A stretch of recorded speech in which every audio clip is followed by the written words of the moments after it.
this is going to be a super impromptu video with my phone stacked on top of a box, just to show you how I weave colors together. So I'm just going to go back. Normally I do this in the round, so I have to be honest, this might not look very nice for purling, but I just want to,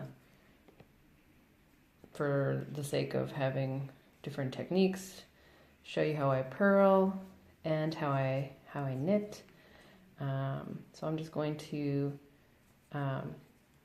purl 2 oranges and then 2 blues until I get back to the other side. Because, like I said, I have to be honest, I never Fair Isle purl. I only ever knit in the round. So I'm not even going to try and show you how to do floats with purling. I'm just going to do this kind of haphazard switching back and forth. But when I knit, I usually do hold the yarn in both hands. Okay. So the way that I hold my yarn when I'm knitting, let me just undo that. A couple stitches here for a second. It's just like it's in between my fingers, but most of the tensioning of the knitting comes from just like holding it in the crook of my finger. And there's not usually a whole lot of muscle tension build up in my hands. With one color, the tension build up for me when I'm doing Fair Isle, which is kind of sounds like what you're talking about with your arms being sore, comes from having two colors in both your hands. Okay, so everything is twisted. That's wonderful. Okay, so this isn't anything I'm actually making. I just threw this on here. But if I were knitting something that was going to be and I change how I hold, whether I hold the blue in the left hand or the orange in the right hand and vice versa, depending on which is the dominant color of that particular row. So I don't think you need to have, your main color. If the main color is white, but you have a row where there's like if the main color was orange and there was way more blue in a row, then, I would say that the blue is the main color for that row, and that's really what matters. So let's say that blue is the main color, and we're going to just put a smattering of orange in. So I'd have the blue in my left hand and the orange in my right hand. So if I were going to be doing, let's say I'm going to do 3 stitches in the orange, just for argument's sake, just to show you how you would weave the blue around the orange. So when you have your orange, you could just straight knit them. I mean, obviously you're going to have a long float if you don't do anything with the blue. So to knit the blue in, you basically bring the blue yarn like in front of or behind the right needle, and that, I'll just do a couple like this. You can see how when you look at the back, you've kind of woven the blue and the orange together.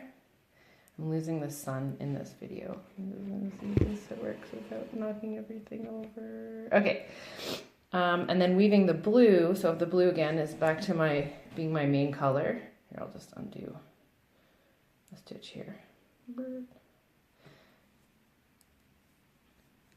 So the way that I would start is by taking the orange or the right hand yarn and wrapping it around as if to knit, and then wrapping the blue around as if to knit in the continental style. So you're basically throwing, or English style, with the right hand and doing continental stitch with the left hand. Isn't that a mindfuck? Anyway, and then you would wrap the orange back around as if to take it off the needle. And then you have your blue coming through and the orange has been wrapped around it. And then you can decide on how long you want your floats to be, but I'm going to weave every other stitch for this case. So then you just do a normal continental knitting stitch. So you wrap the yarn around the needle, pull it off, and then we're back to weaving. So we're going to weave the orange around, knit the blue one on, continental style with the left hand, take the orange one off, and remove that blue stitch. Do one without weaving, oops. Do another with weaving, one without, etc. So you could obviously go as many stitches as you want to, depending on how comfortable you are with a long float, depending on what kind of garment you've got. But that is how I do it. Now you can hold, if I had 3 colors, I often would hold 2 colors in my left hand and then 1 in my right hand, although you could do it the other way.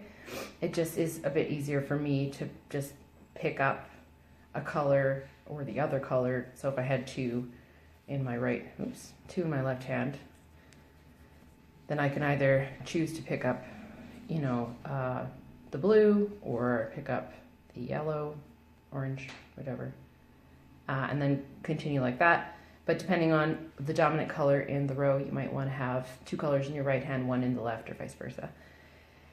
It's all a matter of testing it out, as you know. The way that I hold the yarn in my left hand is similar to, pretty much the same as how I hold it in the right, and I do the tensioning with my index finger like that. You'll have to use whatever method works for you that doesn't cramp your hands up, because that sounds like what the problem is. This does tend to cramp up my hand because I will, depending on if I'm thinking about something or if I'm working on a difficult part of the pattern, then this will start to get really, really stiff. And so I have to kind of wring out my hands every now and then. To be honest, it doesn't really matter what I do. When I start a Fair All Out project, I always have sore hands in the beginning, and it does get better. So yeah, you can do it.